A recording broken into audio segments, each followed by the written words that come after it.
There's few accomplishments on this planet that have the same level of prestige as climbing Mount Everest. For the longest time, it was just viewed as one of the most impressive things a person could do. You conquered nature, you defied the gods, and climbed this ridiculous mountain. A mountain that's claimed more souls than Shang Tsung. Hundreds of people have died going on expeditions up Mount Everest, so much so that they actually use their corpses as waypoints, like the famous green boots, which is an unidentified body of a climber who had green boots that perished on the mountain, and they now use them as a fucking waypoint. That is as extreme as shit gets. That is Insano style. So, climbing Mount Everest still has a very powerful reputation. Though I will say, I feel like over the last few years, or maybe even like the last decade or so, its pedigree hasn't quite been the same. It's been perceived in a different way. Since it's so expensive to climb, a lot of people kind of view it now as more of like a rich person's getaway where they just go there to collect the Pokemon gym badge to say that they climbed Mount Everest. And really what they did is just kind of had the Sherpas do everything for them. So a lot of people don't view Mount Everest the same way when it comes to these expeditions, but that's still not to say that it's easy by any means. People still die there all the time. This year alone, there's already been quite a few deaths on the mountain. So it's not Weenie Hut Jr. mode by any means, but it is worth mentioning that a lot of people don't view climbing Mount Everest the same way because it's become so commercialized. But the reason I'm talking about it today is because yesterday there was a story that came out about a man who was climbing Mount Everest and nearly died. But he was saved by a Sherpa. And after his life was saved by this fucking angel, a hero that literally carried this man on their back down the mountain to safety so they could be airlifted out.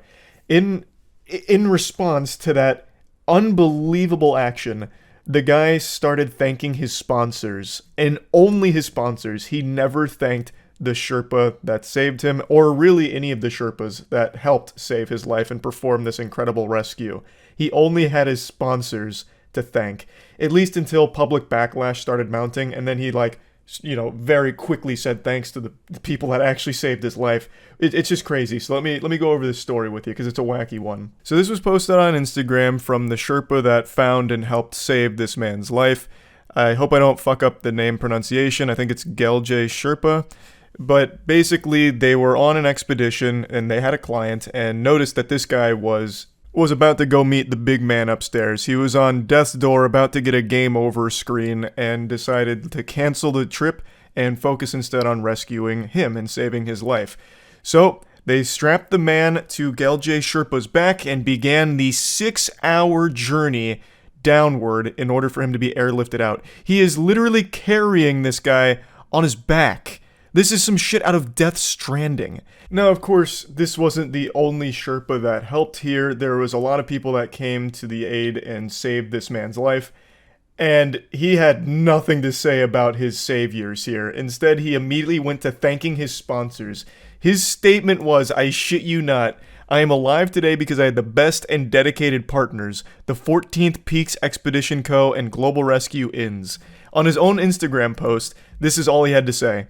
How important is rescue team and heli rescue on Everest expedition? Believe me, it's very important. I'm alive today because I had the best and dedicated partners, the 14th Peaks Expedition Co. and Global Rescue. Everest in previous years, especially in 2022, was good, but in 2023 it was tough and taking many lives. He literally doesn't even mention the people that actually saved him and instead just takes this as like a sponsorship opportunity to try and like help make his brand partners happy. Like, oh guys, look. The most recent Everest expedition went tits up. I almost died. But thanks to the Ridge Wallet and fucking Blue Apron, I'm alive here today. So, all's good in the world and I can't wait to get back out there again with my brand partners. As the light was leaving my eyes, my vision fading, I thought to myself, I can't afford to die here because I've got Raid Shadow Legends to be playing at home. Damn it. And that's the only thing that got me through that expedition at the top of Everest. That's the only reason I made it back in one piece. That's just fucking crazy to me. There's no shot he just forgot to mention the people that saved him. There's no way you could forget who saved your fucking life. This was a conscious decision to not even mention them for some reason, and instead just mention your sponsors. It blows my mind. Now, Like I mentioned, a lot of people started blowing up at this guy, saying, why aren't you mentioning, Galje Sherpa and everyone that helped save you? And eventually he made a post where he thanked all the Sherpas that had a role in his rescue, which does include Galje Sherpa. But the fact that they had to like pry that thank you out of him is so baffling. They had to squeeze this guy like a tube of Go-Gurt in order for him to just acknowledge the people that actually saved him on that mountain. And Gelje Sherpa seems like a saint because even after all of that, Gelje just said thank you, hope you're recovering well. So he really just cared that the guy was alive and, healthy after all of this. So he is a fucking saint. Because the man whose life was saved got an entire press tour out of this. He went on television, he had tons of posts. This was a big story. And he didn't acknowledge anyone that saved him, which seems like such a slap in the face of the people that risked their lives to save his. And even still, they just seem happy that they were able to help and that this guy is now alive.